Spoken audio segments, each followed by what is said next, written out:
তো দেখো আজকে চিকেন পকোড়া মানে বানাবো। তো দেখো চিকেন পকোড়া রান্না করালে কী কী লাগে। এখানে চিকেনগুলো ছোটো ছোটো করে কাটতে লাগছি। পেঁয়াজ, রসুন, আদা, তারপর কাঁচা লঙ্কা সব কুচি কুচি করে কাটটা একদম দিয়ে দিছি মাংসটার মধ্যে। এবার বেসন দিছি একটু।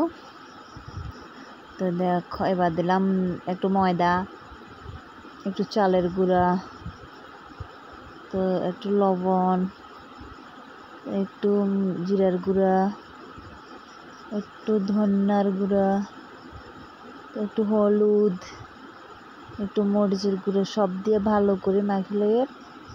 তো দেখো একদম ভালো করে মাখার মধ্যেই এটা মাংসটা ভিতরে যাতে মানে সব মশলা যাতে করে ঢুকে যায়। তারপরে এর লেগে ভালো করে মাখতে হয়। তারপরে একটু টমেটো সস দিয়ে দিছি। আর টমেটো সসটা দেওয়ার পরে চিকেনটা এত টেস্ট হয়েছে আর কি। আর বলবো এত টেস্ট হয়েছে। তো দেখো কালারটা কী সুন্দর হয়েছে। এবার কড়াইতে তেল বসাই দিছি, তেলটা গরম হয়ে গেছে। তেলের মধ্যে একটা দিয়ে দেবো।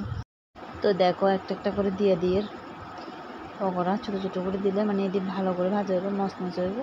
তো একদম ছোটো ছোটো করে দিতে আসি, হেভি টেস্ট হয়েছে খাইতে। দেখো সন্ধ্যার সময় ঘরের মধ্যে টিফিন ছিল না, তো আগের দিন রাত্রে মাংস আনছিল। তো এইখান থেকে একটু নরম নরম দেখে কিছু রেখে দিলাম। মানে কয়েকদিন ধরে ভাবছিলাম কয়েকটা চিকেন পকোড়া করি। এখন তো একটু বৃষ্টি হইতেছে, তো বৃষ্টির মধ্যে ভালো লাগবে। তো দেখো বানাইছি।